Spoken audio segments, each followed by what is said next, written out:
नमस्कार। आज के इस विश्लेषण में हम एक ऐसी कहानी पर बात करने वाले हैं जो शुरू तो इंटरनेट पर एक मीम और मजाक के तौर पर हुई थी, लेकिन इसने एक पूरी पीढ़ी की कड़वी हकीकत को सामने ला दिया। बिना किसी देरी के चलिए सीधे इस मुद्दे की गहराई में चलते हैं और समझते हैं इसके पीछे का सच। आगे बढ़ने से पहले चलिए एक नज़र डालते हैं कि आज हम किन 6 बिंदुओं पर चर्चा करेंगे। एक वायरल पार्टी का जन्म, बेरोजगारी का असली संकट, स्लैक्टिविज्म का जाल, पिछले आंदोलनों से सबक, वैज्ञानिक दृष्टिकोण का निर्माण और अंत में आक्रोश से परिणाम तक का सफर। तो शुरुआत करते हैं पहले हिस्से से।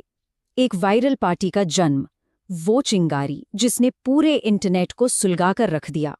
15 मई 2026 सुप्रीम कोर्ट की एक सुनवाई के दौरान एक ऐसी मौखिक टिप्पणी आई जिसने इंटरनेट पर कोहराम मचा दिया। कहा गया कि देश के बेरोजगार नौजवान कॉकरोच जैसे हैं, समाज के परजीवी हैं। हालांकि बाद में ये साफ किया गया कि इस बात को बिल्कुल गलत संदर्भ में लिया गया और ये केवल फर्जी डिग्री वालों के लिए कहा गया था, लेकिन तब तक तीर कमान से निकल चुका था। इस एक लाइन ने लोगों के अंदर ऐसा गुस्सा भर दिया जिसकी किसी ने कल्पना भी नहीं की थी। और इसके बाद जो हुआ वो किसी तूफान से कम नहीं था। सिर्फ 48 घंटे की ये टाइमलाइन देखिए। 16 मई को एक्स पर 30 साल के अभिजीत दीप के नाम के एक शख्स ने बस एक गूगल फॉर्म डाला। देखते ही देखते 17 मई तक इंस्टाग्राम पर 50 लाख लोग जुड़ गए और 18 मई आते आते ये आंकड़ा 1.5 करोड़ फॉलोअर्स को पार कर गया। सोचिए, देश की प्रमुख राजनीतिक पार्टियों से भी ज्यादा। यहां तक कि कई बड़े नेता इस लहर से जुड़ने लगे और उपचुनावों तक में इस पार्टी के उतरने की अफवाहें तेज हो गईं। अब यहाँ एक बड़ा दिलचस्प मुकाबला देखने को मिला। एक तरफ देश की सबसे बड़ी और सत्ताधारी भारतीय जनता पार्टी और दूसरी तरफ खड़ी हो गई कॉकरोच जनता पार्टी। इसका कोई राजनीतिक एजेंडा नहीं था, ये पूरी तरह से एक व्यंग्य था। खुद को आलसी और बेरोजगारों की आवाज बताते हुए इन्होंने सेक्युलर, सोशलिस्ट, डेमोक्रेटिक और लेजी यानी आलसी होने का नारा दिया। नाम भले ही मजाक था, लेकिन इसके पीछे की तकलीफ बिल्कुल असली थी। खैर, अब आते हैं दूसरे हिस्से पर, बेरोजगारी का असली संकट। आइए देखते हैं कि इस वायरल मजाक की सतह के नीचे आखिर क्या छिपा है। इस पूरे हंगामे की असली जड़ इन आंकड़ों में है। अगर हम राष्ट्रीय बेरोजगारी दर यानी नेशनल एवरेज देखें तो ये 5.1% पर काफी सामान्य लगती है, लेकिन जरा पीएलएफएस के नए डेटा पर गौर कीजिए।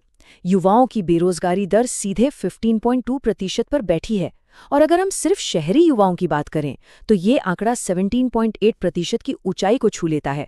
ये अंतर सच में डराने वाला है। और इससे भी ज्यादा चुभने वाली बात यह है, 13% ग्रेजुएट बेरोजगारी।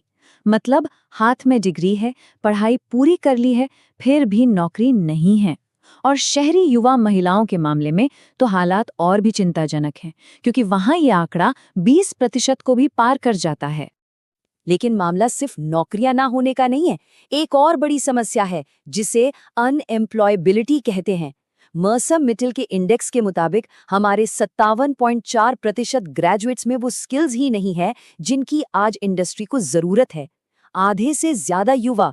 तो इस आंदोलन के पीछे जो इतना गुस्सा है ना, वो कोई आलस नहीं है, वो उस सिस्टम से पैदा हुई निराशा है जिसने डिग्रियां तो बांट दी लेकिन उन्हें नौकरी के काबिल नहीं बनाया। चलिए अब तीसरे हिस्से की तरफ बढ़ते हैं।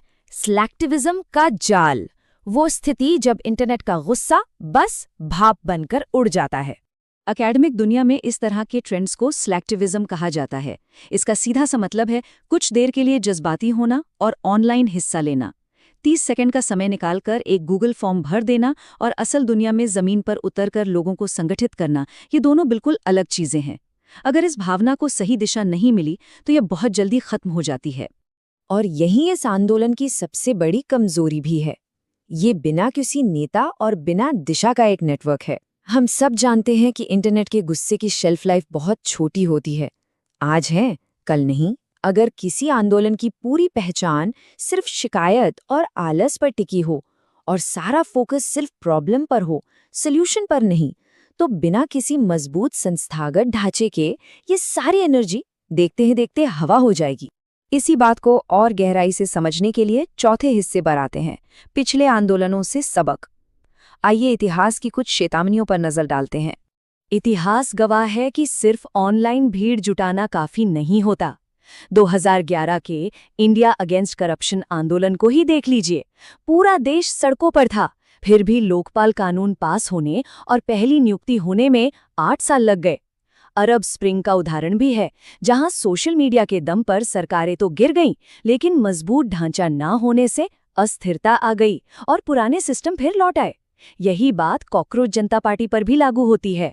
1.5 करोड़ फॉलोअर्स होना बहुत बड़ी बात है, लेकिन जब तक कोई मजबूत संगठन नहीं बनता, ठोस नतीजे नहीं निकलेंगे। अब आते हैं 5वें हिस्से पर, वैज्ञानिक दृष्टिकोण यानी साइंटिफिक टेम्पर का निर्माण, जो इस आधुनिक आक्रोश का एक संवैधानिक समाधान है। असली और स्थायी समाधान किसी वायरल हैशटैग में नहीं छिपा है, ये छिपा है साइंटिफिक टेम्पर में। ये हमारा एक संवैधानिक मूल कर्तव्य भी है, जिसे 1976 में जोड़ा गया था। जवाहरलाल नेहरू ने इस शब्द को बहुत लोकप्रिय बनाया था। इसका सीधा मतलब है सवाल पूछने की आदत डालना, दावों के लिए सबूत मांगना, नेताओं को जनता का सेवक मानना और हमारी संस्थाओं को उनके काम के लिए जवाबदेह ठहराना। एक सोचने समझने वाली पीढ़ी के ये 4 मूल स्तंभ होते हैं। चाहे कोई न्यूज़ चैनल हो, सरकार हो या इंटरनेट का कोई नया ट्रेंड, हमें हमेशा ये 4 सवाल पूछने चाहिए। पहला, इसका प्रमाण क्या है? दूसरा, डेटा क्या कहता है? तीसरा, इससे फायदा किसका हो रहा है? और चौथा, जो सबसे जरूरी है, क्या मैं गलत हो सकता हूं? जिस दिन हम बिना सबूत के बातों पर यकीन करना छोड़ देंगे, असली बदलाव उसी दिन आएगा। तो चलिए अब इस विश्लेषण के आखिरी और छठे हिस्से की तरफ बढ़ते हैं, आक्रोश से परिणाम तक। यहाँ हम ढांचागत बदलाव के लिए एक 3 स्तरीय रोड मैप पर बात करेंगे। बदलाव की शुरुआत हमेशा पहले खुद से होती है, यानी पर्सनल एक्शन से। देखिए, सिस्टम चाहे कितना भी खराब क्यों ना हो, सिर्फ गुस्सा करने से नौकरी नहीं मिलती। हमें खुद की कमियों को पहचानना होगा। एआई, डेटा या कम्युनिकेशन जैसी आज की जरूरी स्किल सीखनी होंगी। केवल रट्टा मारने से काम नहीं चलेगा। और हाँ, इंटरनेट पर जो भी हम पढ़ते या देखते हैं, उस जानकारी के स्रोत की जांच करना भी बेहद जरूरी है। दूसरा स्तर आता है सामूहिक कार्यवाही, यानी ग्रुप एक्शन का। हैशटैग से बाहर निकलिए और कागजी कार्यवाही शुरू कीजिए। बिना जमीनी ढांचे के बड़े से बड़ा आंदोलन भी बिखर जाता है।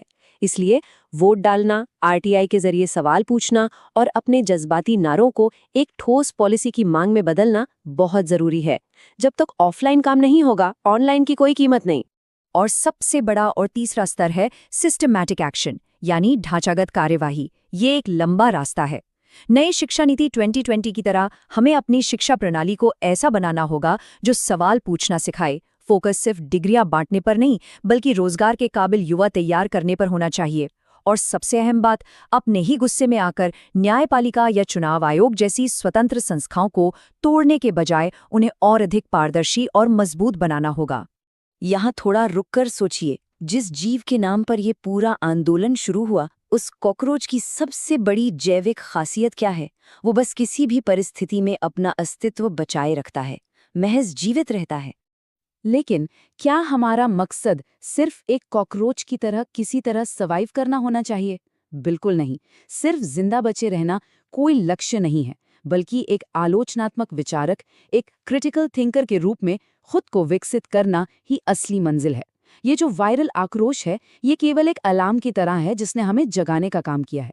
लेकिन असली बदलाव तब आएगा जब हम इस ऊर्जा को रचनात्मक और लोकतांत्रिक भागीदारी में बदल देंगे। इसी विचार के साथ गहराई से सोचने और समझने के इस सफर में जुड़ने के लिए बहुत बहुत